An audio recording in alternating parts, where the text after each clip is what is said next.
is a sad day where we recognize the work of Super Dave Osborne and me, Eejanaika, but it also brings me to one of the places of my obsessions in youth as well. Fuji behind me, and right around the corner is the brilliant Fuji-Q Highland. At least I hope so. I've been looking forward to coming to this place as long as I can remember. And since my childhood, I've always wanted to come.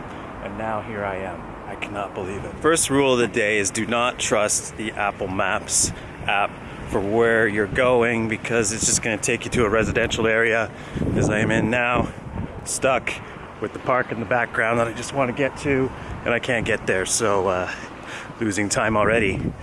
Apple Maps, no good. So here we are, I finally found it. Time to get some hard riding in. This is the biggest park so far as coasters are concerned that I'm going to hit on this trip. So there's only one other one that's a heavy hitter, really, to be honest. But that is coming up in 2 days' time from now. So we got a lot of stuff to do. Let's get inside. I've been waiting too long for this day. Because everywhere you turn, it's just rails upon rails upon rails track. Why don't you try skating? At Fuji-Q Highland, even beginners can enjoy skating a lot.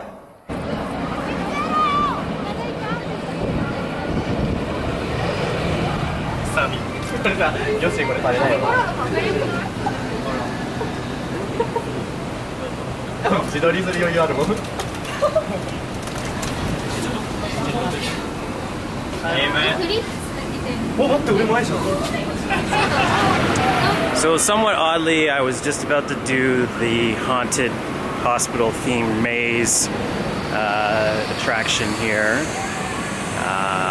and I was just told that the pass does not get you in, you need to buy a ticket. So I'm going now to the front desk to find out what exactly my admission includes, because if I have to buy a ticket for every single attraction that I want to try, on top of the fact that I paid $76 for admission, and I also had to pay $45 just to get here round trip, and I also, in order to get on the rides that I want to get on, it's going to cost me like upwards of $100 just to ride them if I don't want to wait in the 3-hour line for one ride. Realistically, an 8-hour day, you can't actually get onto everything if you were to just wait in the line. So I'm going to need some clarification. Very disappointed so far. Probably actually going to leave the park if I don't really like what I hear, because it just seems to be a complete rip-off. It's cold, and yeah, I'm not really happy right now.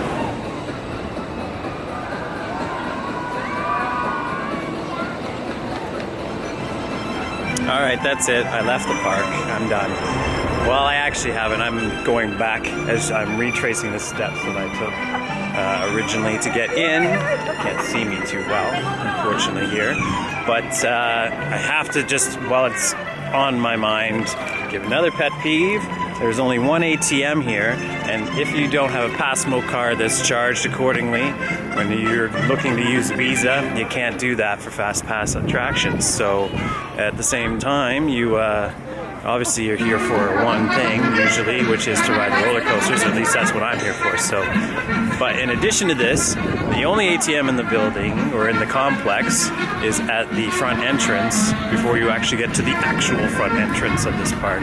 So it's in the little gift shop before you go down this little town area that I'm in right now. Now, in addition to that, it only dispenses 10,000 yen.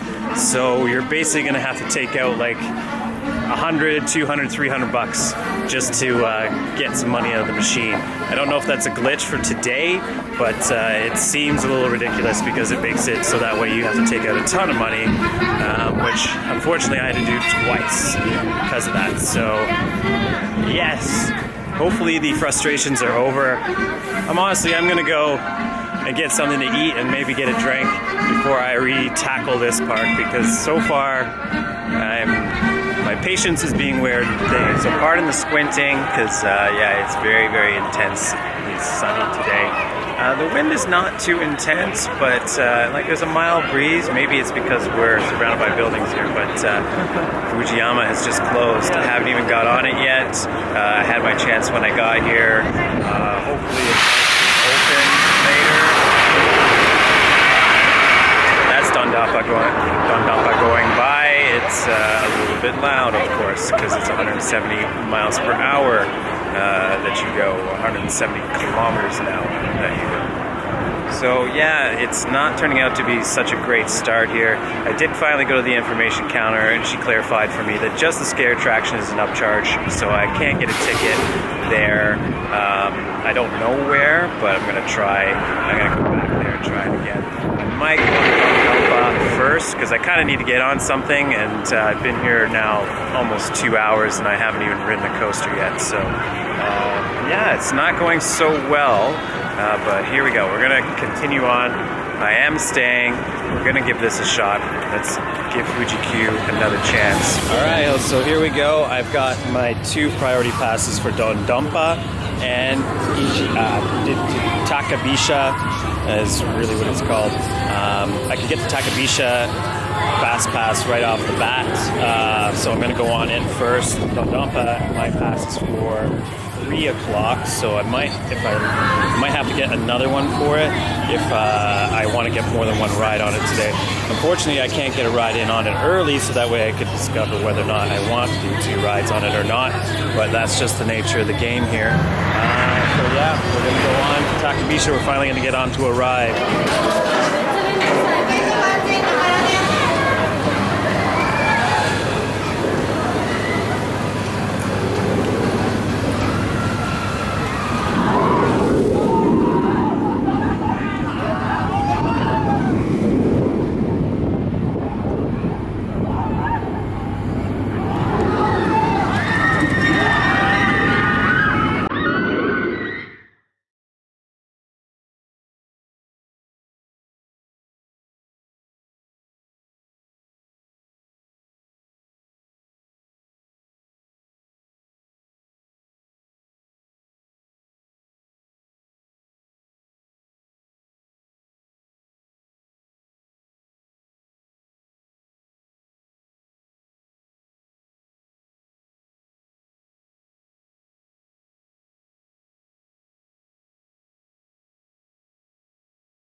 Takabisha, number 22 on the tour, and was it worth 22 bucks to get the fast pass?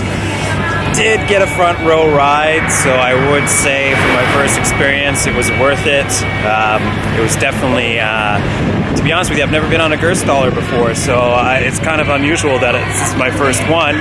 I didn't really know that it was a launch to start with, and the launch, the whole station, coming out of the station and going through the dark into the launch was quite something else. Probably the best part of the ride for me. The steep drop, getting pulled up and then going over it and being hung on the top, definitely the highlight of the drop. The drop itself is not that much of a big deal, and the inversions after that are kind of a repeat of what you go through in the first half of the ride. So definitely a great ride, though. I'm gonna be on the fence about whether or not I put this into one of my top rides. The first half with the launch was very rough, to be honest with you. I get what they're saying about the Gerstallers when it comes to that. The second half, oddly, I didn't find as rough for some reason, even though we were going the same speed. I don't know what was going on. Maybe it's the conditions or something like that. But yeah, definitely happy with that ride. So things are getting a little bit better here at Fuji-Q. 但是在出现下雨和刮大风等恶劣天气时，即使在营业时间内，也可能停止运行。另外，根据等待乘车人数的多少等状况，即使在营业时间结束之前，也可能采取限制措施，请见谅。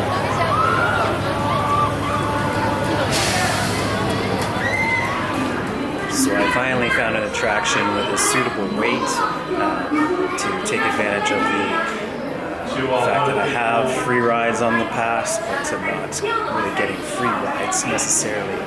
So I'm at the only dark ride attraction in the park, which happens to be Thomas the Tank Engine. So yeah, we're gonna give this one a go. It's heated in here, and it'll be a nice little break before I get out for some pretty significant riding later on. Yeah, so let's do it out. Thomas. I did watch this show as a kid, so it's not entirely at a place for me to be here right now, although I am kind of the only adult in the queue on my own. So it is what it is.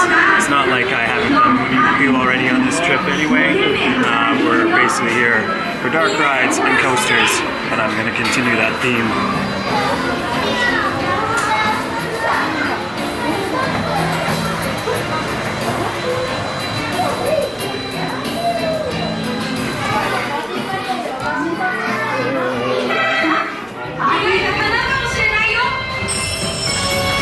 Let the journey begin.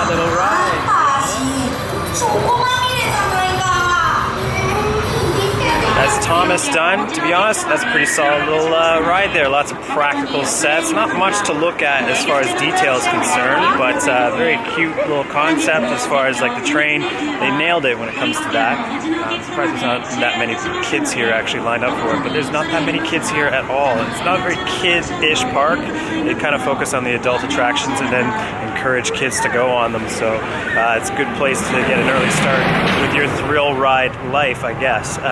So yeah, thumbs up to Thomas. Not sure if that counts as a coaster, but yeah, let's move on to the next. So as it looks like I'm not going to get Fujiyama today, I might as well get as many credits as I can. So I'm now here at the smallest coaster in the park, Thomas the Tank Engine roller coaster. If you want to call it that, really. I am the only adult without a child in the line, so, you know, I'm just going to take it for what it is and go for it. So, yeah, okay. There are people behind me that think that the lens for this camera is actually going the other way, which is kind of funny to me. But, yeah, so here we go. Officially, coaster number 23.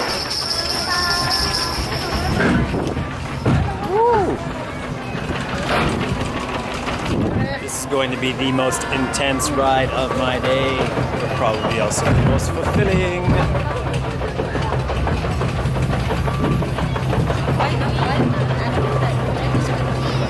And at least on this ride you can do the little on-ride footage, which I guess is understandable. On the other ones that you can't really pull off. So enjoy the ride. I know I will.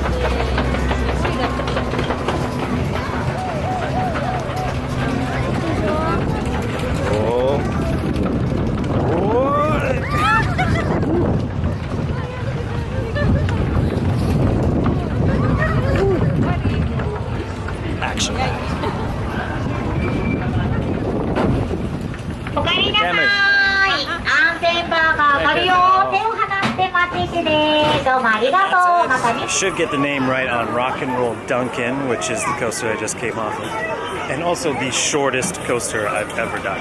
But hey, it is what it is. The lineup is now twice the size. I think that everybody saw me go on it, so now they want to ride too. So get your ass on Rock and Roll Duncan before it's too late.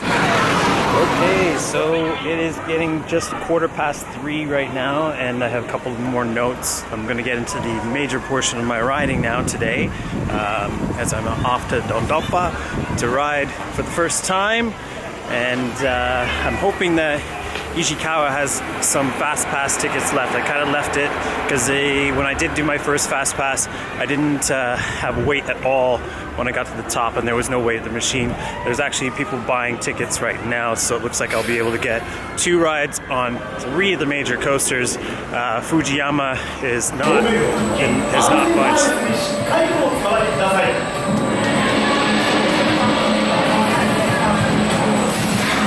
About to get on with the honest with the fast pass, I cannot say the names of these places because of these coasters, because my lips are frozen.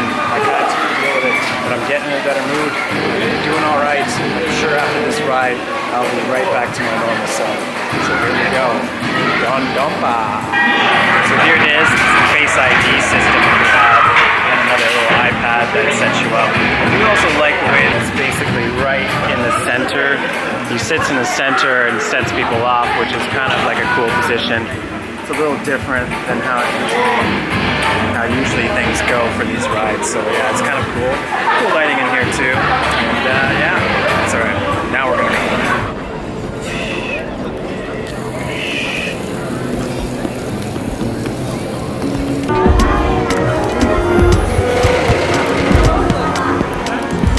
I just finished my first ride on Dodonpa and ouch! Like, to be honest with you, I don't think that launches should really be faster than 180 kilometers an hour because that definitely tests the limits of what your head can take. There's a lot of thrashing back and forth right at the end of the fast part of the launch. It kind of seems to slow up a bit just as you get to the portion where you turn because yeah, my head is pretty rattled, and if I had a choice I probably wouldn't have a fast pass for the second ride because I think that at the end of the day I'm going to have a migraine for the rest of my trip just because of this ride. Yeah, pretty intense. That being said, the rest of the experience was amazing. The launch up until the point where there's that head rattling portion was quite extraordinary. The loop, the way that it actually slows a bit down at the top, is probably one of the most effective loop or inversions that I've actually been. A surprisingly enjoyable part of the experience considering that they added the loop after the original concept of the extreme airtime hill at the top of a tower as part of the original design. So yeah, I'm gonna take away from Dodonpa. It's probably not the best ride in the park as far as I'm concerned, even though it's the newest as far as its modifications and everything is concerned. I'm gonna see that a couple more times, I think. But yeah, definitely worth a shot. I'd say probably just one ride on this if you're only stuck with a limited amount of time because it can be a little rough on the head. That being said, I got a couple more to go. So yeah, Dodonpa. King of coasters, my arse. More like grandfather of coasters. Like you need to like put it on life support just to get a few hours out of the thing. Very disappointed. So Fujiyama gives me an excuse to come back, I guess, at some point. But to be perfectly honest, I will definitely be planning it out a little bit more in advance if I do bother to come back here. Nothing to take away from the place. We'll sum it all up at the end. I'm sure as I get all these rides in, I'll be overall in better spirits. But yeah, still cold.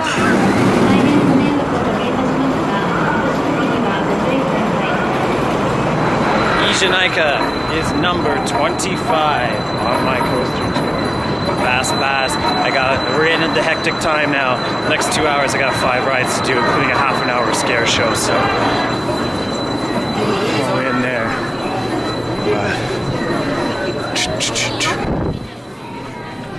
We're gonna have to squeeze your way in here. It's pretty thorough list of things that you can't do on this ride, including not taking off your clothes, which obviously they must have had some issue with before. It is too cold for me to be doing that today, so not to disappoint anyone.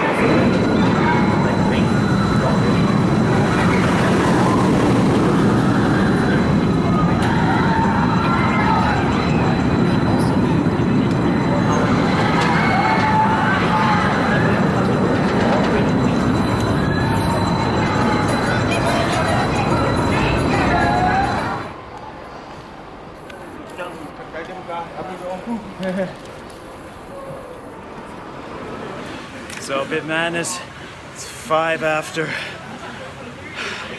16:55.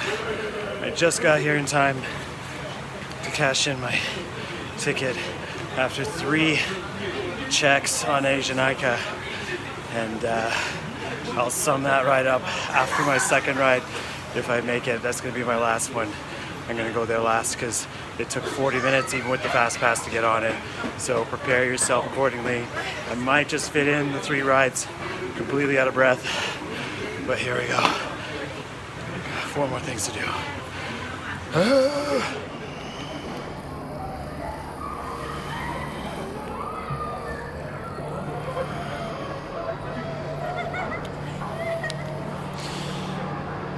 That was the most impressive scare maze I've ever done in my life.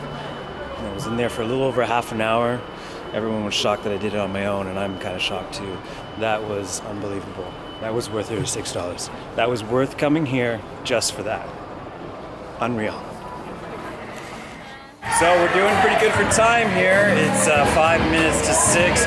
Eejanaika is my last priority class, so I'm now on Dodonpa. I just finished Tabashi. You know what I'm talking about. Yeah, the head is going to be definitely rattling after this.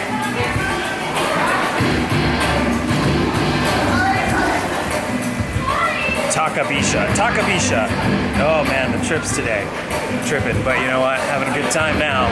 Still wish I could go to Fujiyama, but I'm gonna get maybe one more ride in on a wait because the lines are getting very short. Not that you can hear me, but yeah, Dodonpa in the dark. Since I have to take my toque off for all the rides here, this is what they're being subjected to. So I'm certainly leaving my styling impressions here in Japan.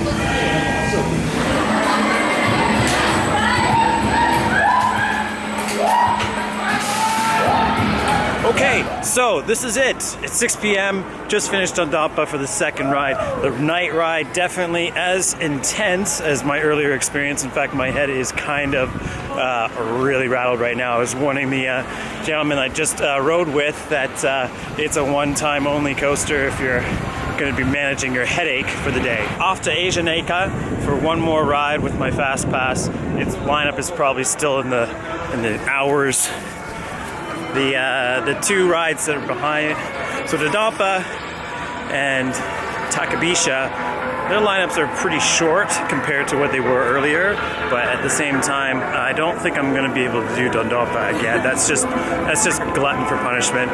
The night ride definitely is the one to choose if you're going to do it with the lighting effects, and there's a fire effect as well, I guess, for the winter, similar to what I was experiencing at Yomiuri Land as well. So definitely love that.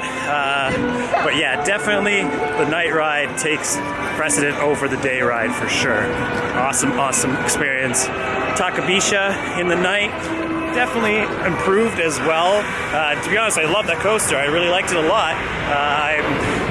I'm obviously warming up a bit, A, to the park, and B, in body temperature. So yeah, it's turning out to be a much better experience now that everything's kind of been organized and I figured everything out. The lighting setup here has also kind of just changed. Everything's much more Christmassy in that, but it's, again, nowhere near what Yomiuri Land had. So if you're looking for illuminations, this isn't your park. I just took the wrong turn. And I'm going to turn around here. I'm going to do Eejanaika, and then I'll give my review of that after this night ride.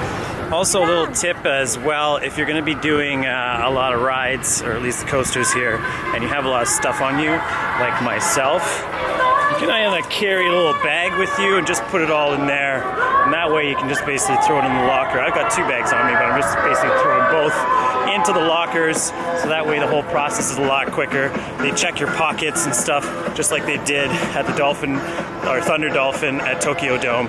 So they take loose objects very seriously here. There is no on-ride filming. You're gonna get kicked out of the park if you even try. Not liking the situation with Eejanaika right now. It might be closed. It's sounding a bit quiet, and they tend to, when they have a problem with a ride here at the end of the night, they just kind of sign off on it and move on. So we'll see what's happening, but not liking my situation or odds right now, which would kind of be unfortunate because I definitely want to get a night ride in. That being said, I just heard the chain lift start behind me, so we're good to go. Eejanaika night ride.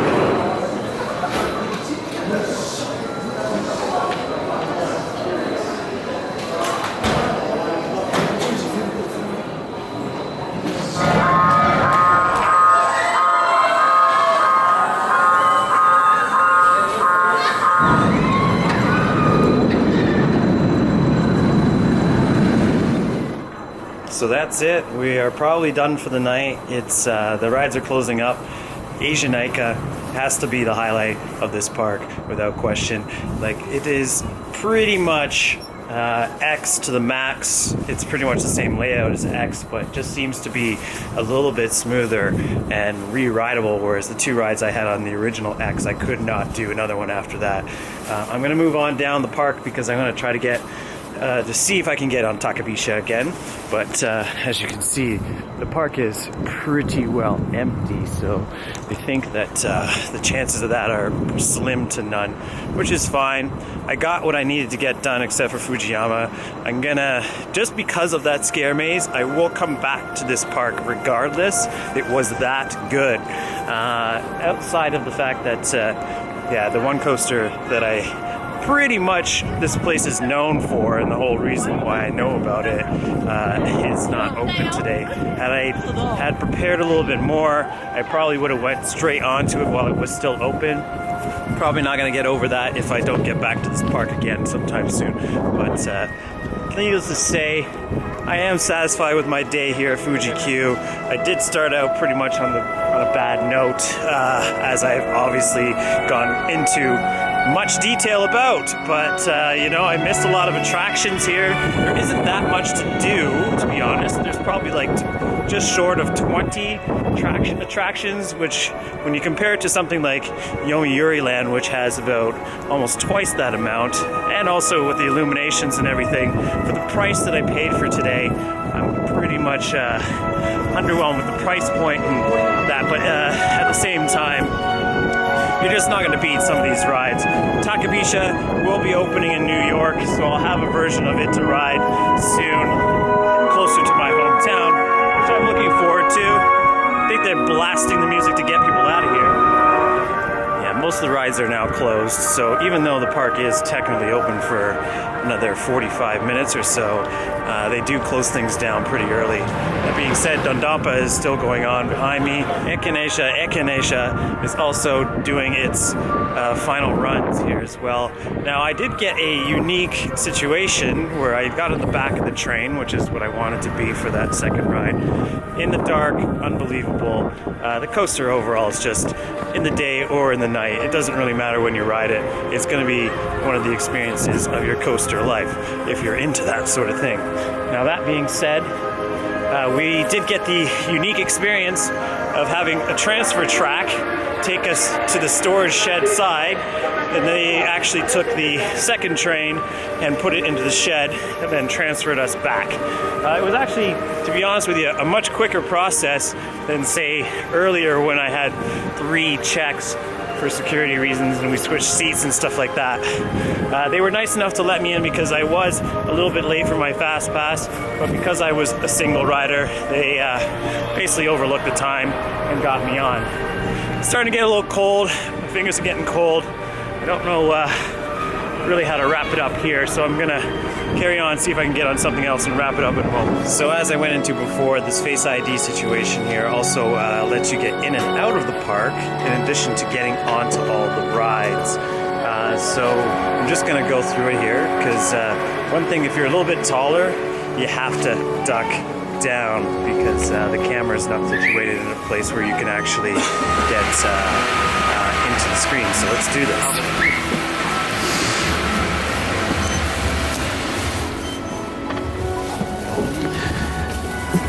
Probably didn't capture that too well in my first try, but it was, you know, you get used to the procedure after a while here, but yeah, it's kind of organized. It's very weird how it works because even with my hat on and off, it still recognized me. So yeah, we're gonna go up into the park, or the entrance welcoming area here, because my bus comes in a half an hour. And I might just grab some bite to eat at one of the cheaper spots across the street before the bus arrives. And that's it. It's gonna be a wrap. Fuji-Q. Overall, at the end of the day, it was a successful day. It kind of was a bit frustrating. I'm gonna go through later exactly the cost of everything that I went through. And taking all that into account, I still only got 4 of the 7 coasters that are at this park done. So there's obviously some major considerations you have to take in when you come to this park as far as your priorities are concerned. I don't even know what to think about what this place would be like during a summer day, because we're talking 4-hour wait times for some of the rides, which seems kind of crazy, but I guess this park's popularity over the years has made it what it is. So yeah, it's definitely, you can't miss it, really. It's definitely worth it. The big coasters are really world class. You're not really going to get a park with at least that many big rides. They've got 4 huge ones. I wish I had gotten on Fujiyama, but I'm gonna not keep going on about that. It is what it is, which means I'm not gonna get a Fujiyama shirt today, that's for sure. So yeah, I'm gonna wrap it up here from Fuji-Q Highland, and we'll see you tomorrow from what I thought was gonna be my most expensive park, but it turns out that place is gonna be half of what I got here today. So goodbye from Fuji-Q Highland. I don't really want to joke about how many 7-Elevens that I've eaten in Japan at, but they got beer and they got hot food, and it's the cheapest price you're going to get it. For example, this one just being a 5-minute walk outside of the gate, Fuji-Q, you're going to get a fried item that is a quarter of the cost of what they offer inside the park. So it is a good value option. There are some good restaurants on the strip here that I wish I had more time to try out. They also have that store that's behind me in the corner here. I'll be on that side. Oh, the pointing backwards, it's not so good. But yeah, it's over there. So they basically have everything you need. If you're stuck for a memory card like I was, they got it in there. It's not cheap, at least compared to what you get on Amazon. But, you know, it sorted me for the day, so I could relax at least when it came down to having space to do this vlog. So yeah, I'm gonna have my Sapporos, catch my bus, which is about 10 minutes away. A little bit out of breath, as I have been for most of the day, but what else is new? And now we'll wrap it up.